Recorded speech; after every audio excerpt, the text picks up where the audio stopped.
Next next 10 days will be wild for the Texans. Let's break that down. Let's talk about something we might need to look for tomorrow and everything else going on with the Texans. It's a swing game on Sunday. If you don't believe me, I'll convince you in the locker room. Yeah, it's the locker room on YouTube. You know what it is. Let's get it. Hey, locker room. Yeah, we in the locker room. Texas talk. Yeah, you know what we about to do. Localize every angle's what we really do. We the source. We the pulse of the city too.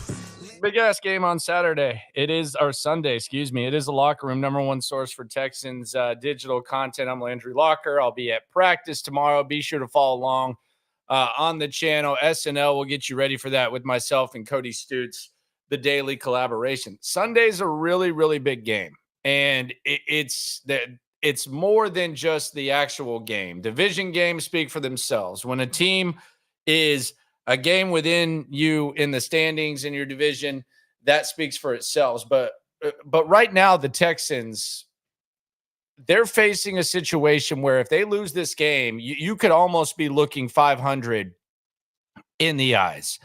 And you could also end up falling down a tier. Right now, the Texans are in a situation where, yeah, you want to win your division, but you don't even feel threatened in the division. You haven't felt threatened. You don't feel like any of the other teams are in your class. And while teams like Tennessee and Jacksonville are scratching and clawing just to be respectable, and the Colts, it seems like it's a miracle that they're 4-3. While they're doing that, you're failing, but you're trying to get into that upper tier. And you kind of feel like the division is just in the bag. I think the Texans were minus 350 to win the division a week ago. The odds are probably still pretty high. But if you lose this game, then the division race could end up being a lot more difficult than anticipated. The Indianapolis Colts have an easier schedule. The Indianapolis Colts are getting healthier. The Texans are getting healthier. But even in the short term, I think there's some real danger. And let me just lay this out the next 10 days. And it is the locker room, number one source for Texans digital content. Be sure to subscribe. Be sure to like. Be sure to ride along. But you have step one. You're facing the Indianapolis Colts on Sunday at NRG. 4-3 Indianapolis Colts versus the 5-2 Houston Texans. Now, let's pretend the Texans lose that game. Now, all of a sudden, you're 5-3. Okay? Regroup. Figure it out. Get ready for the next game. Well, you're not going to have much time because 4 days after that, you're going to have to face the New York Jets. So a couple days after that, you're going to have to hop on a plane. You're going to have to go to New York, and you're going to have to play on one of the worst playing surfaces in the entire NFL on a short week against the team. By the way, this betting line came out. We talk about the Texans being a 6-point favorite against the Colts. They're a 1.5-point dog early against the Jets. And the other thing I wonder with the Texans, and I don't know how they look at this and how they approach it, but half your defense is banged up. You got some guys that are perhaps looking to come back, maybe one tomorrow. And you have 2 games in 5 days. Do you want someone to come back and play 2 games in 5 days? Do you think that's ideal? Like if someone's banged up and someone's dealing with something, do you think that's ideal, especially on that playing surface in the final piece of that 2-piece combo? You got to beat Indianapolis. There's no excuse not to. The last time the Texans were a 6-point favorite, they beat the crap out of the Patriots. So we've seen them the last time that they were expected to win a game handily. They went out there and they did that. They had Joe Mixon on the field. They went out there and did that. We saw what Joe Mixon did to Indianapolis. Indianapolis's defense sucks. Anthony Richardson sucks. You should handle business. But if you don't, things get extremely interesting. And all of a sudden we go from, damn, Baltimore looks good up there. Damn, Kansas City, they still find ways to win. Hopefully you can get to that point. Well, you beat the Buffalo Bills. Well, they didn't have Amari Cooper. They didn't have Shakir. They're probably going to start playing a little bit better. You kind of go back to the kiddie pool. I always equate trying to get to that next tier to the kiddie pool. I remember when I used to go to the public pool back in the day. I'm dating myself. I would show up to the public pool. On the left side, there would be the kiddie pool. Bunch of kids running around with freaking Laffy Taffies and all that type of stuff, ring pops, dirty ass pool. To the right, there's the high dive. That's where the cool kids were sitting. The middle schoolers, like in Sandlot. I probably haven't even seen Sandlot. I'm dating myself even more. But anyway, you always wanted to be in the cool kids pool. That's where you wanted to be. You didn't want to be in the kiddie pool running around. Who knows what the hell's in that water? It looks a little more yellow than the real pool. The Texans right now, they have their back turned to the kiddie pool. They're on the high dive. Now, they've been scared to jump off the high dive. See what happened in Green Bay. See what happened against Minnesota. But they're at least hanging out with their feet in that big boy pool. You lose this game on Sunday, you're going back to the kiddie pool. Can't lose that game. You can lose to the Jets. I mean, you can split these games. I don't think anyone would fault you. Now, you could easily beat the Jets. I think would it shock me if the Texans lose to the Colts and then beat the Jets? No. But in an ideal world on a good football team, you let the Colts know that you're better and you send them to the kiddie pool, and then you handle the Jets, and then you go up to the high dive. Because after that, let's pretend that the Texans split these next games. Let's pretend that they go 6-3. Right after that, now this is where it gets good. This is where it gets good. This is where it gets fun. So you go through that 10 days of hell where you face the Colts. You don't know how many guys you're going to have back. So you get that dub, and let's say you lose to the Jets. Let's say you win both. Okay, let's say you win both. Let's go ultimate example. Let's say the Texans take care of business, and they beat the hell out of the Colts, smack them back to the kiddie pool, and then the Texans on the way to the high dive, they smack Aaron Rodgers and Devontae Adams and Breece Hall and whoever the hell that interim coach is. He looks like a weasel. He looks like he should be coaching at Rutgers or something like that. I don't know where they found that guy. You know where they're going next? You could be talking about a 7-2 football team. 7-2, 6-3. I think you take either one of them. They get a long, nice weekend, which is rare for football players. They very much appreciate this. Like with how banged up you are, with how much hell you just went through, the 10 days, couple of games, you get to enjoy your weekend. You get a few days off. Sometimes you get 4 days off. You don't even have to come to the building till Tuesday. You know what happens Sunday night? Right here in Houston, you face a team with Super Bowl aspirations. You got the Lions. And we saw the last time the Texans faced a team at night, the Bears. It was crazy. Everybody was in their seat. It was loud. That's the opportunity you have. I don't know if they're going to be favored against the Lions. Right now, they're a small underdog to the Jets, and they're they're a significant favorite to the Colts. It all starts with Indianapolis. But if you lose that Indianapolis game, then it's a scary situation because you could be looking at a 500 ball club. That's why this game is the one that's so important. This is the one that you expect to win. This is the division game. This is allowing you to stay in that big boy pool and look up at those teams and try to climb up to those teams. This is where you get healthier. I don't know how they look at their healthy guys right now. I don't know how they look at their guys right now that they're trying to get back. I think Nico Collins is on IR because of this stretch. I think they looked at this, the next 4 games for Nico Collins. They said, okay, we got New England. Okay, we got to go to Green Bay. We got 4 different playing surfaces for a hamstring.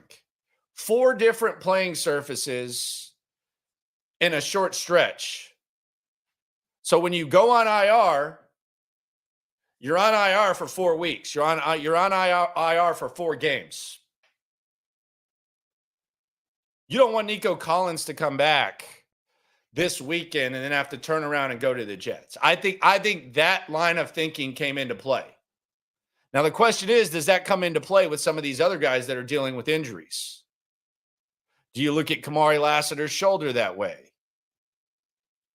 Do you look at Azeez Al-Shaair and his knee that way? Toto is in concussion protocol. I expect Toto to return to the practice field this week. So you get Toto back for sure. We don't know what happens with Shaair. Jimmy Ward, your guess is as good as mine. They didn't put him on IR. He's missed a couple of games. So maybe they bring back Jimmy Ward. Again, is that dangerous with what they have ahead of them in the next 10 days, given the fact that Jimmy Ward gets hurt? Robert Woods' toe, same thing.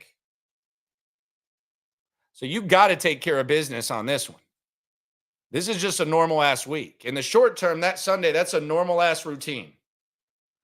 You're not in the building Monday. You're not in the building Tuesday. Practice Wednesday, Thursday, Friday. Sleep in your own bed, ball game. Take care of the normal. The Thursday game is the game where all bets are off. Short week. Short week against the Jets. And then you get the Lions. But you got to take care of business against the Colts. You got to shove them back. They have no business with where the talent is right now. They have no business with that. They have no business doing that. The Texans. At all. There's no reason for that. I do think tomorrow's practice is going to be interesting, for sure. Something's going to happen at practice. Maybe keep an eye on that. Keep a close eye on that. Tomorrow, we'll have a pretty good idea if there is a change in the roster. Because what they do when you go to practice, you're not there long, but they hand you a roster. Maria from PR comes out there and she gives you a roster. She goes, "You need a roster?" Yes. You look, injured reserve. Oh, this guy's on injured reserve, not. So we'll have a good idea. But we'll see. We'll see what goes on. There's a lot of chatter, but I do anticipate that we will get some news tomorrow. Now, I will say this though, and I think this is something that you gotta keep in mind. If someone does return from the roster to the roster, it doesn't necessarily mean they're going to play. It means that the window's open to activate them. So there's something to keep an eye on there when it comes to the Texans and what may or may not happen. We don't know. A lot going on the streets with the Texans.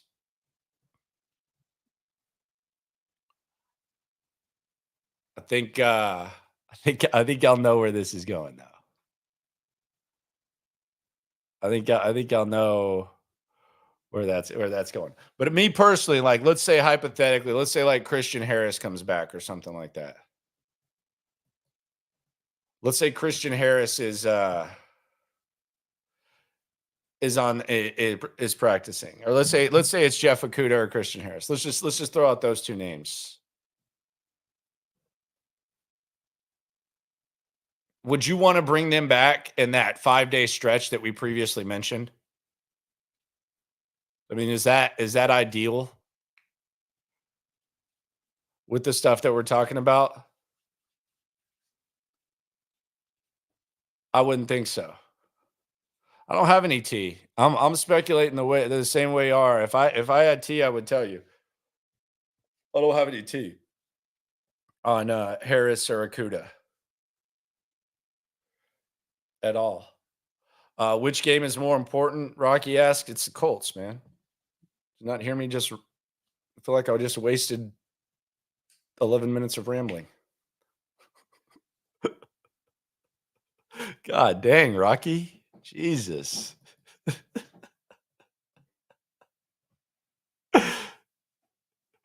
Oh my God. Yeah, I'm not bringing back Christian Harris Sunday. I'm not bringing back Akuda Sunday.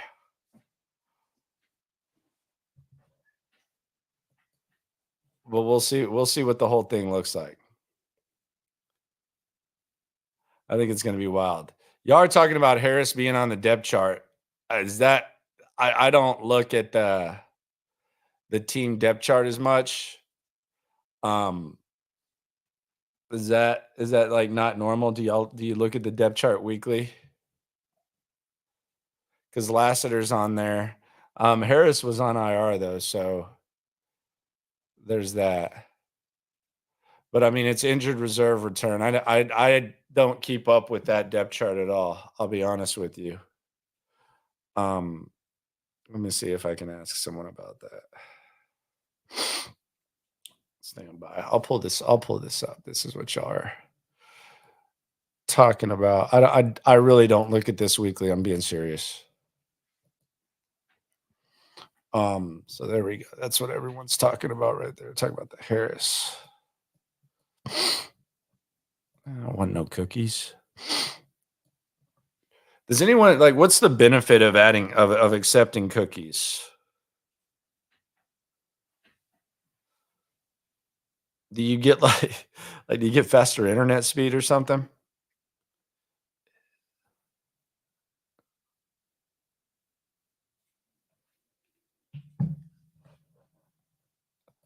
But we'll keep an eye on the Harris thing, see what's going on. Yeah, Nico and Akuda aren't on it, so there you go. Might have a little something. Boom, boom, boom. Nico's still on IR. Christian Harris, that's a decent catch by you. So we'll see how it goes. Boom, more spam with the cookies. So yeah, maybe the Texans kind of blew their hand. I'm gonna tweet this out. I think that's a decent catch. Maybe yesterday was the day to ask about Christian Harris with DeMeco, man. Maybe the question about 3rd and 15 in the offensive line and all that was maybe this was the week to ask about Christian Harris. Just kind of got lost in the moment. Thought there were more relevant questions. Of all the times.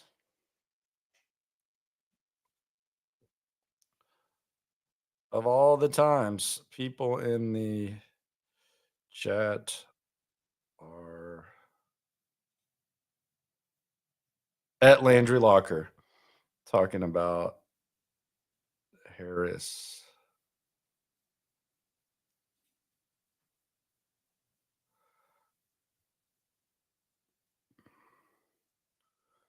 On depth chart.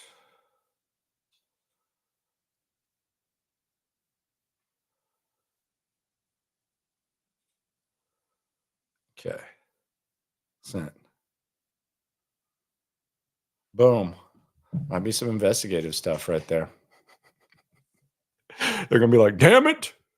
Who the hell? I don't think they'll care. Like once he's practicing, he's practicing. Shout out to Sarah for the catch there.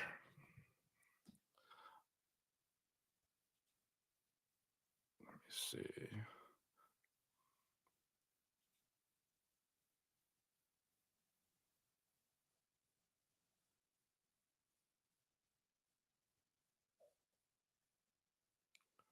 He hasn't. I'll be honest with you. Christian Harris hasn't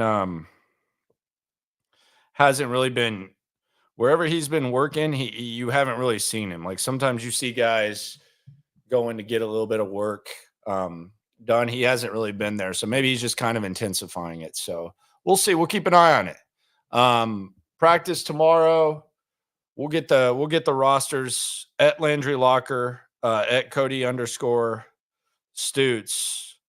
We got you covered. We'll let you know what the hell's going on with this. We should know relatively early. 12:25 practice tomorrow. So we'll hear from CJ too. Other roster news: Jawar Jordan's back. I don't know what that means. I don't think it's that big of a deal. But yeah, he's back. They drafted him, they got rid of him, and then he's back. I don't know if that really means anything or not. I mean, obviously they didn't love him too much, right? Obviously not. So we'll keep an eye on that. Who returns tomorrow at practice? Hell of a catch on that roster. Trying to get to the bottom of this with Harris. Trying to see what Stoots thinks of it. Kind of an on-the-go thing. But the next 3 games are huge. Absolutely huge. And if the Texans lose this Colts game, there's going to be the reemergence of the offensive-minded mafia. You know it. I know it. Everyone knows it. Not saying it's right. Not saying it's correct. Not saying it's a healthy mindset. But if Shane Steichen comes in here and gets the dub and ties the big bad Texans, who were supposed to run away with the AFC South, atop the standings, about halfway home, with what they have in front of them, the people who were saying you need an offensive-minded coach are going to reemerge. And Shane Steichen was the number 2 choice based on everything I've heard. I'd still take DeMeco. But Slowick right now, I would say this. Like, if we were power ranking the least popular Houston Texans right now, members of this team that are getting the brunt of smoke following the game in Green Bay. You said it, Paul. That's number 1. Damn it, Bobby. Bobby Slowick's number 1. Number 2 is pick an offensive lineman that's not named Laramie Tunsil. That's a 4-way tie. And then number 3 is probably, and I think it's kind of unfair, D'Angelo Ross. I don't expect much from poor D'Angelo Ross. I know it's not good for the quarterback to be damn near 160 when he's throwing your way, QBR. But, man, what am I supposed to expect from D'Angelo Ross? What's the expectations there?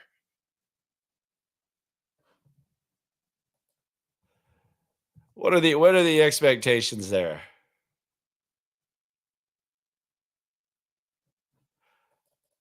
You're not expecting much, right?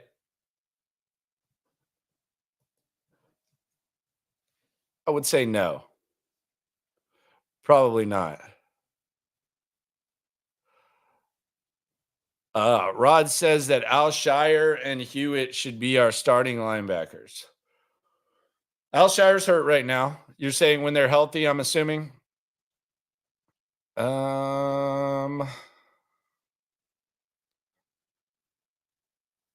don't know. I mean, I think Toto's been pretty good.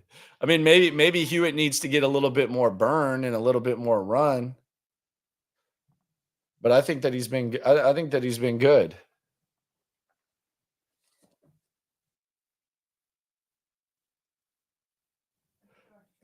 Yeah, I think he's been really, really good.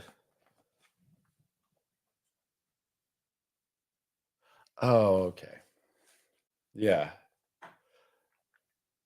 Just got a little package at the door right now, which is weird. Well, this just came in now? They're delivering now? It's off the wire today.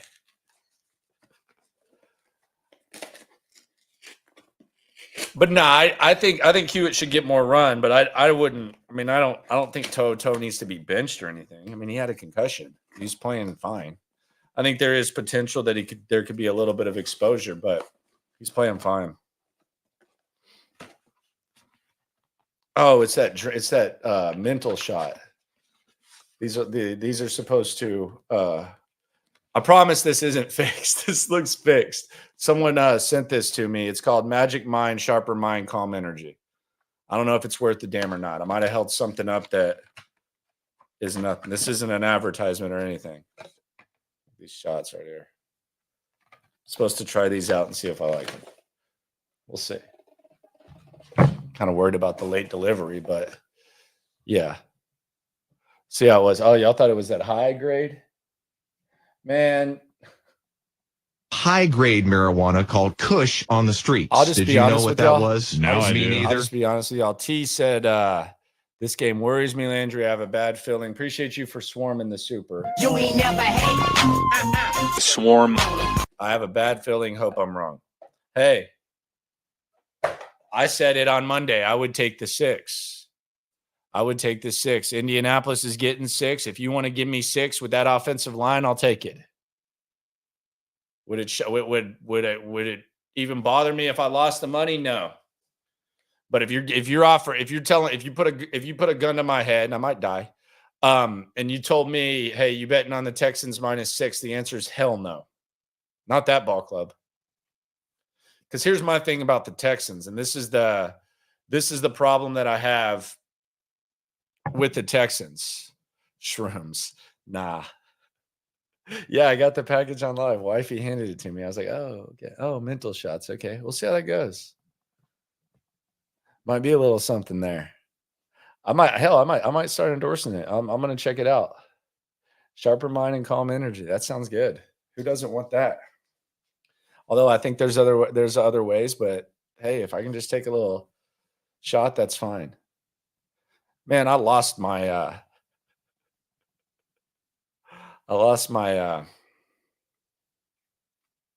my dodo. I don't know where it is. There's dude, where's my car? Right now I'm suffering from like, dude, where's my green? There was some, but I thought I had more and I can't find it. Just being honest with you.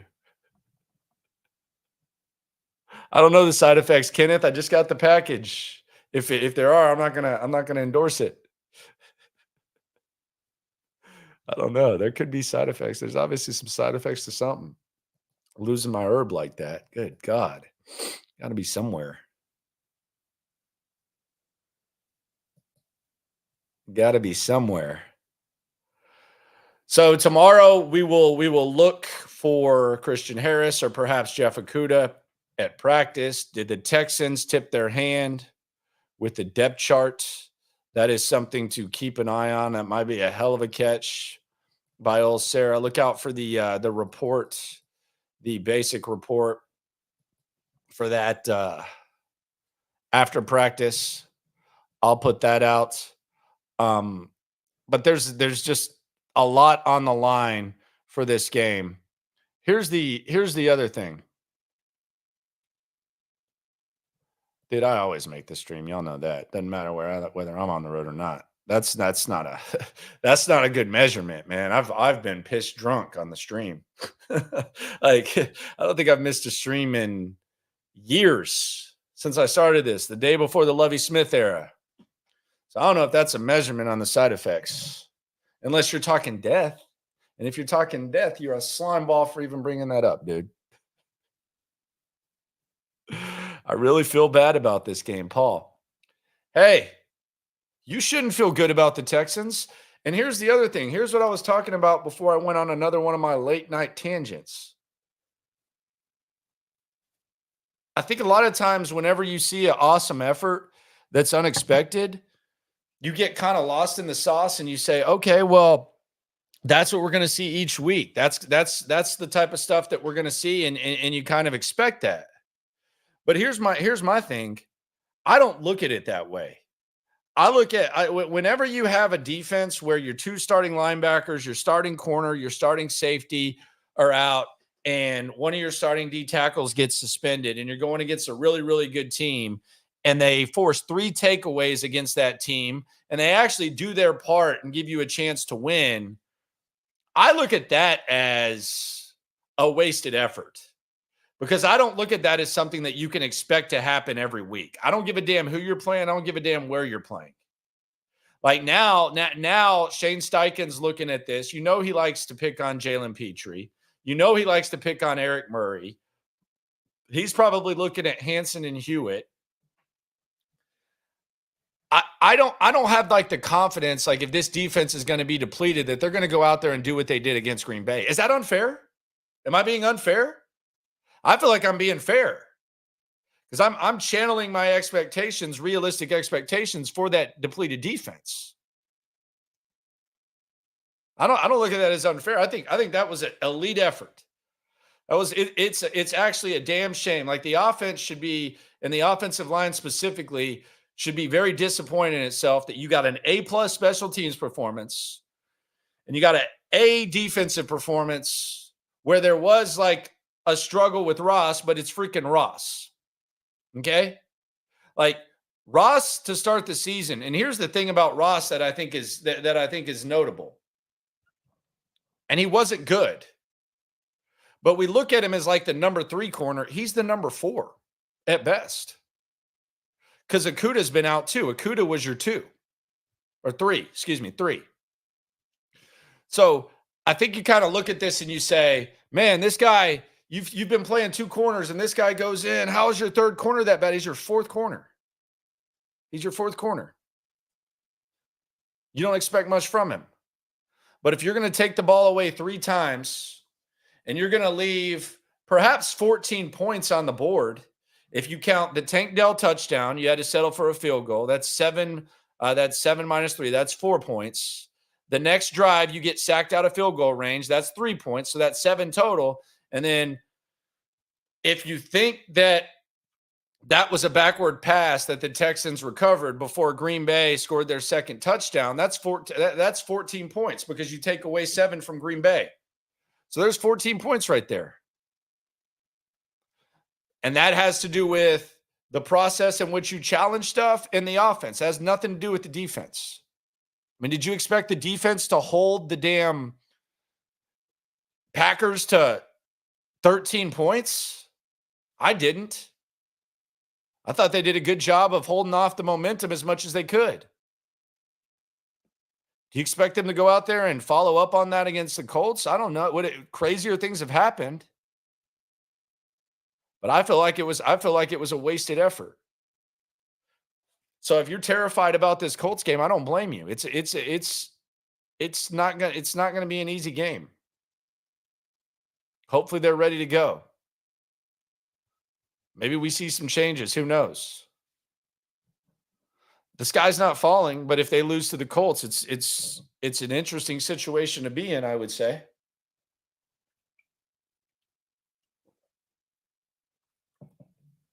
Real interesting situation to be in.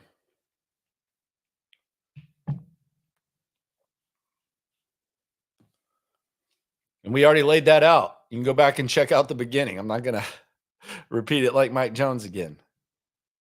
Learning experience for sure. Got to grow from this L. We had in the bag and should have won. We had it in the bag, I think is what you're saying. I don't know if they ever had it in the bag. Dylan says, call me a hater, but I don't get the Jimmy Ward love. In my opinion, he's been mid at best. Who's loving up on Jimmy at this point? I'm not questioning. I think Jimmy's good when he's in there. I don't think too many people expect him to be in there consistently. And I don't think anyone thinks he's like elite. Like for me, I think people just based on these streets and like Texans Twitter and stuff and the chat, it kind of felt like people wanted to sign Simmons and people wanted to add a safety. So I don't know that Jimmy Ward is even like one of the top 30 most beloved Texans. So I don't know if there's love. Maybe you're talking about from the organization, which would make sense. I thought that extension was kind of weird, and it looks even weirder now that you're seeing him hurt again. I didn't understand the point of that. Now it wasn't as bad as like, some people would say the Titus extension, but yeah, I don't think he's like loved or anything like that. In the life of Colby, shout out to you, mi amigo. They should use Hutchinson in Nico's role, especially on the jailhouse screen. They like to run with Nico all the time. Yeah, I don't know that he like in Nico's role. I don't know about that. I don't think that, but it is really, really weird. And this is the thing that frustrates me about Bobby Slowick. And I get accused of being kind of a Bobby Slowick defender at times. And quite frankly, I still like the game plan itself. I didn't love, I'm more pissed off about the execution of the 3rd and 15 or lack thereof and the weirdness of it. But the thing that was the most confusing to me about Bobby Slowick on Sunday, like when you look back at it, and I think I had this revelation yesterday in the end of week stream, is, dude, of all the times to throw a sideways pass yesterday or Sunday felt like the time. Like, you're not blocking worth a damn. You're not protecting. Like, is Nico Collins the only one you can do that with? Like, I feel like this was the first game of the Bobby Slowick era where we weren't just seeing like a quick sideways pass sprinkled in every 10 plays or something like that. This was the first time in the Bobby Slowick era he didn't run a reverse. First time. There was no reverse, which I'm fine with. I make fun of him for how much he loves reverses, but this was the first time. There was no sideways pass of all the times to do it. Your quarterback's getting his ass whooped. Kenyon Green looks like, I don't want to date myself with references any more than I already have. I've already mentioned freaking Sandlot and stuff, but Kenyon Green, whenever CJ Stroud is checking at the line of scrimmage, looks like Jimbo from American Pie whenever Nadia is in the room at the beginning of the movie. He looks lost. Does anyone get that reference or not? I need to go watch some of this new stuff, quoting American Pie and stuff like that. But the Slowick question, he's just gonna talk about 3rd and 15. I think he's probably gonna take he's probably gonna be pretty responsible. Bobby's actually pretty fun to listen to. He's pretty candid. So we'll see how it goes. But yeah, I was shocked that there were no sideways passes. Now, in fairness, I don't think everything's hindsight, but we would probably be whining about sideways passes for sure when it comes to Slowick. Okay, so people do get the American Pie reference. Okay. When Nadia, when all the kids are like web streaming before they had smartphones, Jimbo looks nervous. It's like CJ Stroud's Nadia up there. Kenyon Green looks like he's like out of his comfort zone. Eventually, a good defense will lock in the short plays and runs. Got to be able to get some kind of 20-plus yard throws. They're playing them weird, man. Like, I don't pretend to be a film guy. There's a lot of guys that do, though. God. Man, it's crazy. Think you're watching tape by watching a couple of highlights? Good God. I don't watch tape. So, yeah, it takes forever. Set in with like some scouts. Boring. But they're guarding him different. Maybe a few shots down the field. It just doesn't seem like they're doing it without Nico.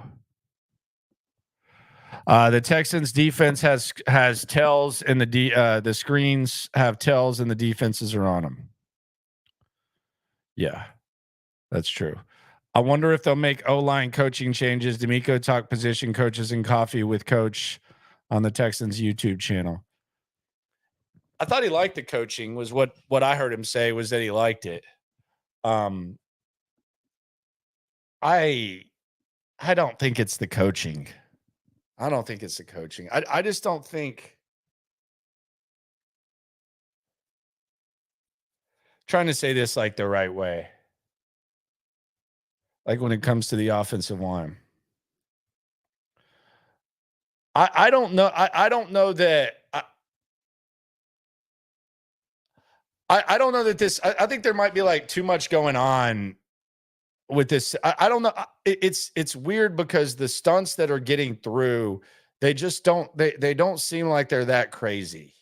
Like it doesn't seem like it's that crazy, and it doesn't seem like they were getting through last year. And if you think about that, and you think about it that way, then there's only two guys that are on this offensive line now that weren't there last year, and they weren't good last year, but they weren't getting basic stunted to crap. I mean, there were times they would get their ass whooped. They would get their ass whooped in the run game, but they weren't getting basic stunted to crap. So there's got to be something going on. And I don't know is it a football IQ situation or what? But you have Juice at center, which is different. But Juice was at guard last year, and he was having to do a little bit. And I thought he was okay at guard. So Juice was actually on the line. You have Kenyon Green at guard. He looks confused upon confused. And I don't know if having a confused guy by you is good for Juice Scruggs, who's trying to play center, and Laramie Tunsil, who's trying to hold down the blind side. And I think Laramie's been fine. And then you have Titus Howard at right tackle. But it just looks like to me, like we're talking about coaching. Like last year, they had, I think I saw on ESPN that it was the most offensive line injuries of all time. And they didn't look this lost. It was the same coaches. As a matter of fact, it was the same coaches earlier in a system than they are right now. So it's got to be something there. I don't think it's coaching. I think it's something happening from center to the left side and all the way to the right. So if I were guessing, we're not going to see an offensive line coach get fired. Something from center to left guard is going to change. Has to. So I think it's going to be, that's what we see changed. It's not going to be the O-line coach. And quite frankly, I don't think it should be the O-line coach.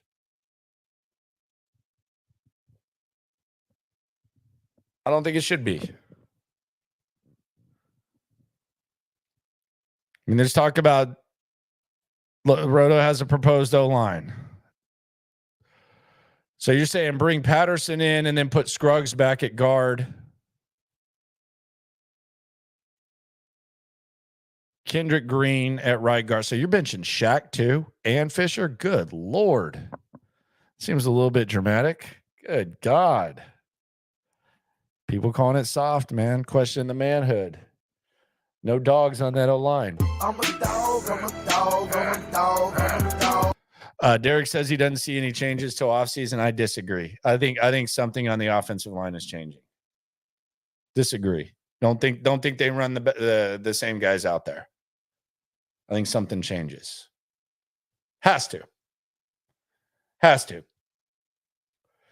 DeMeco doesn't come out and say, I'm open for everything if there's not going to be some sort of change. Everything's on the table, and then they come out there and do the same thing? No way. What's the issue with Strausser? He was good at Indianapolis. People were bringing up like the last year in Indianapolis. Dude, everyone was hurt. They sucked. Strausser had a great O-line in Indy. I didn't think he did a bad job last year coaching the offensive line, the depleted offensive line. It's something that has changed from this year to last.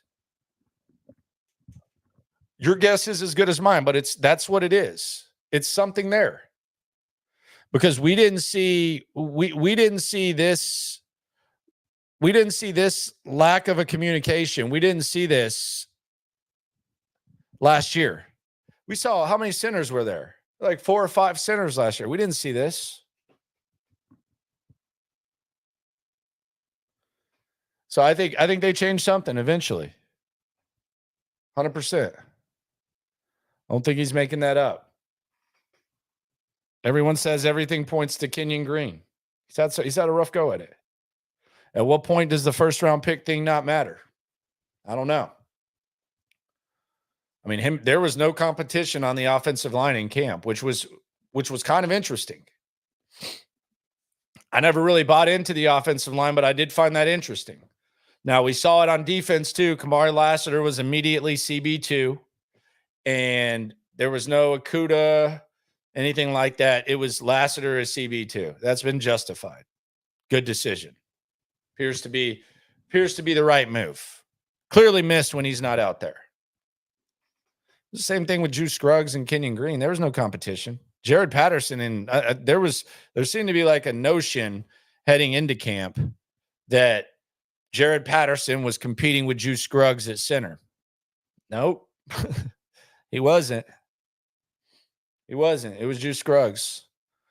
Kenyon Green comeback season, or just come season, pause, but arrive season, because comeback implies that you did something before. Like Nico's coming back. We haven't really seen good ball from Kenyon Green at the NFL level. We've seen little pieces this year, but Kenyon Green, there was no competition. There was no one, like he was the starter from the jump.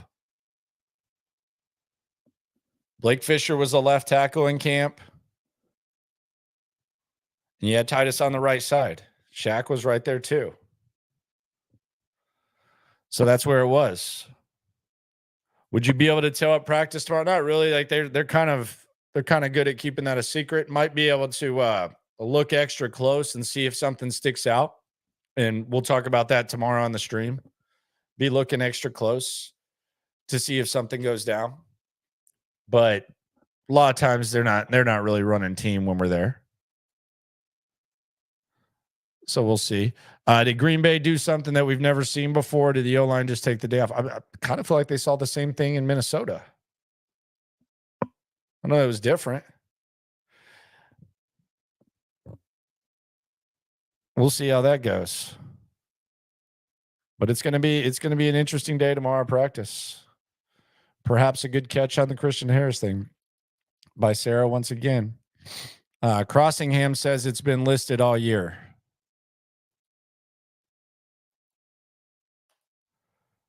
That's what he says.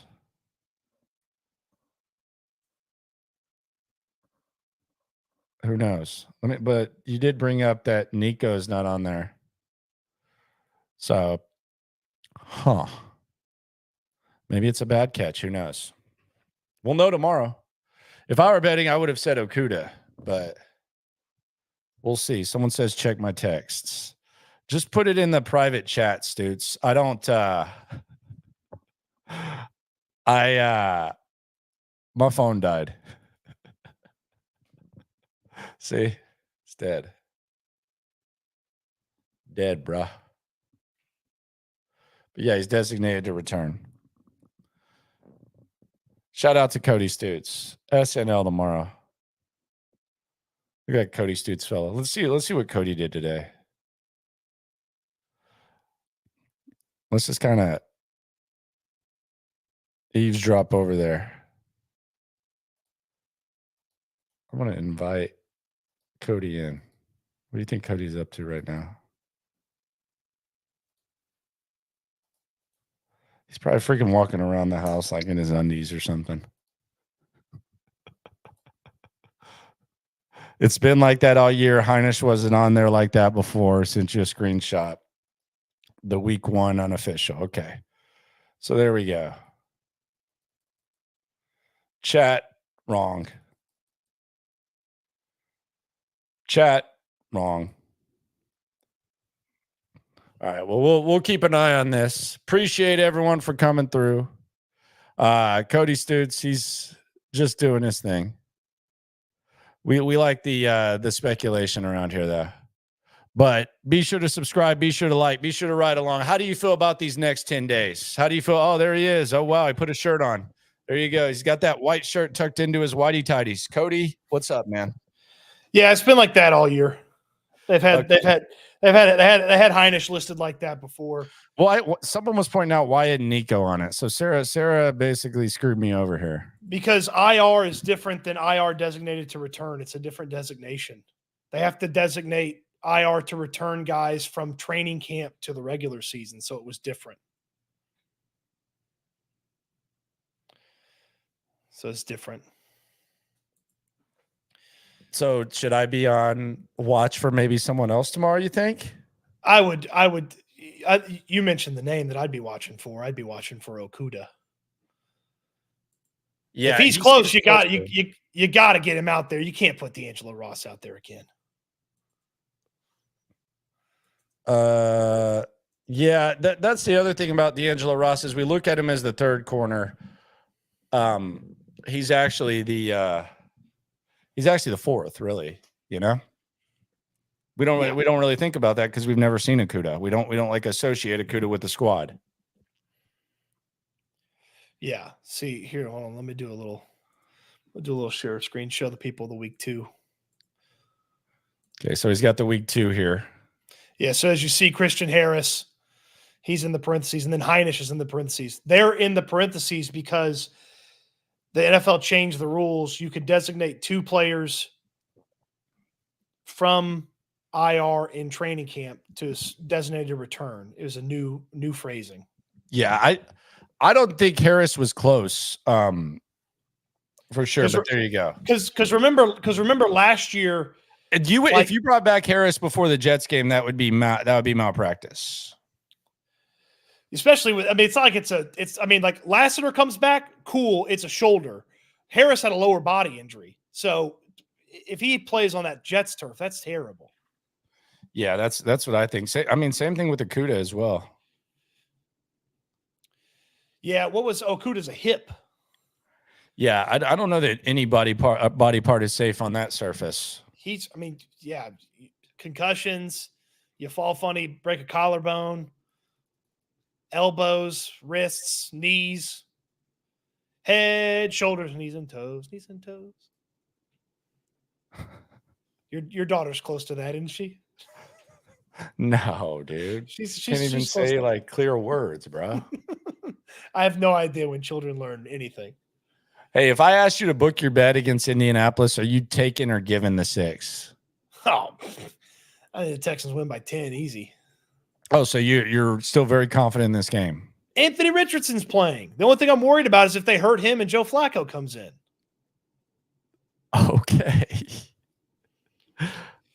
Okay. Well, that would be great because I think this is a very important game because if they don't win this game, it could get really rough. It gets dicey.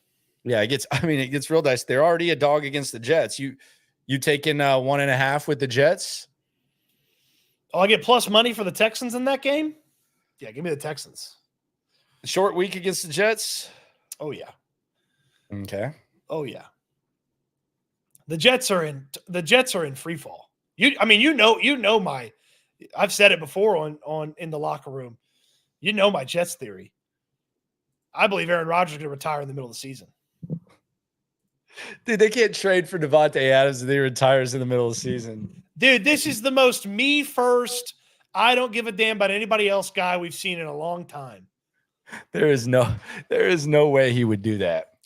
I think it's so they'll beat the Patriots to end their losing streak, and then they got Texans loss, Cardinals loss, Colts loss, Seahawks loss, and then he retires probably like right around Christmas.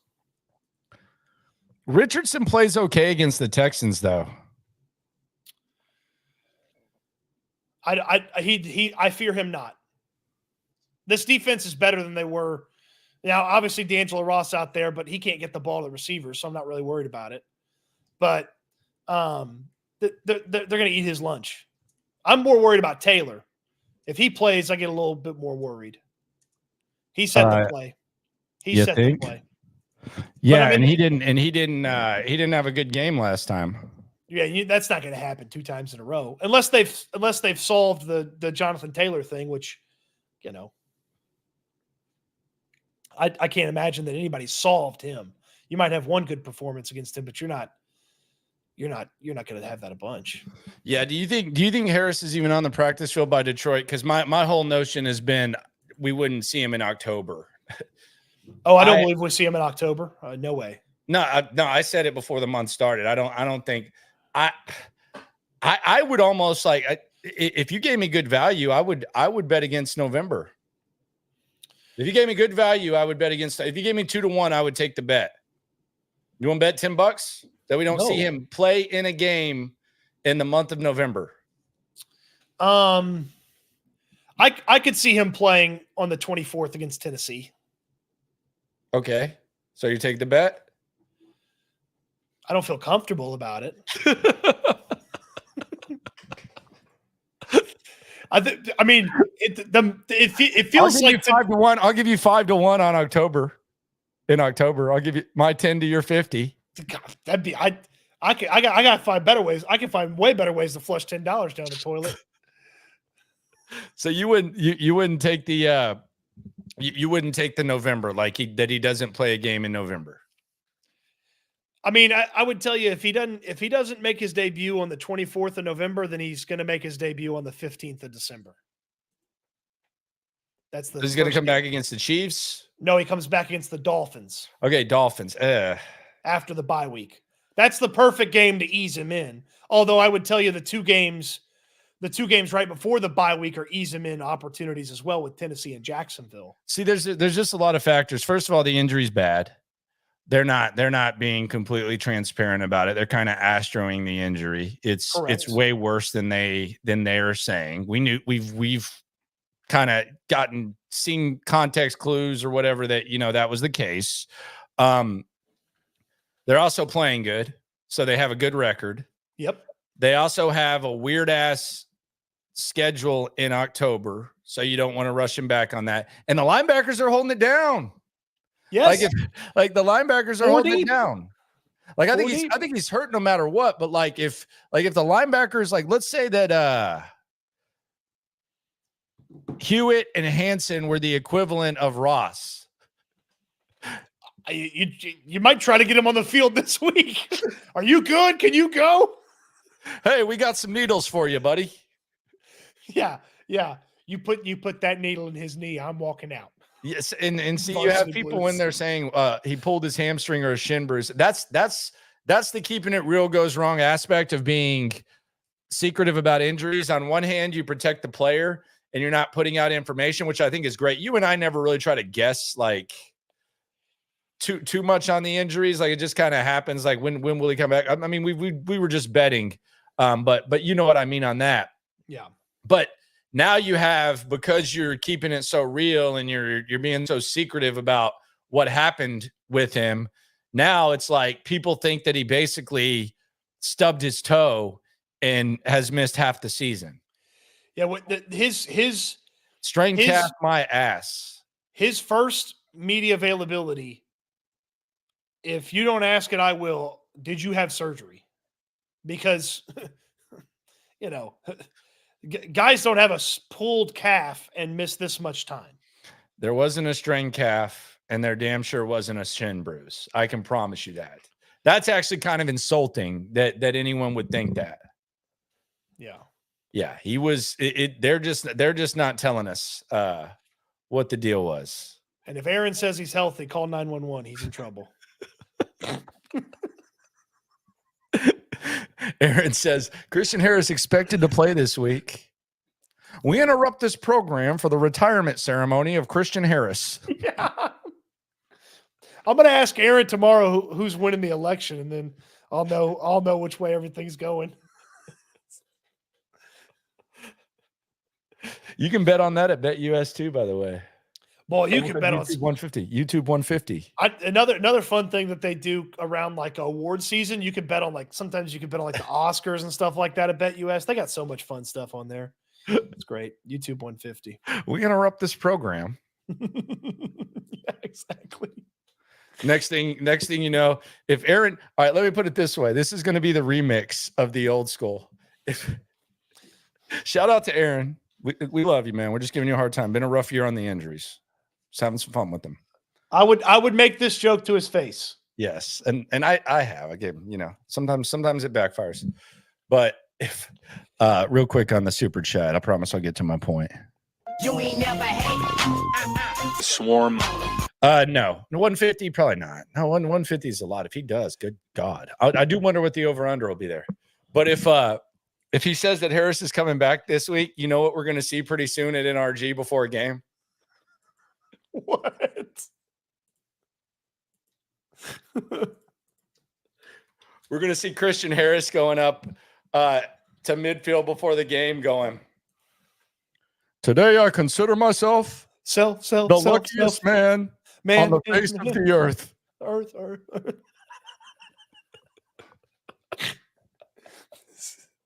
Christian Harris's disease.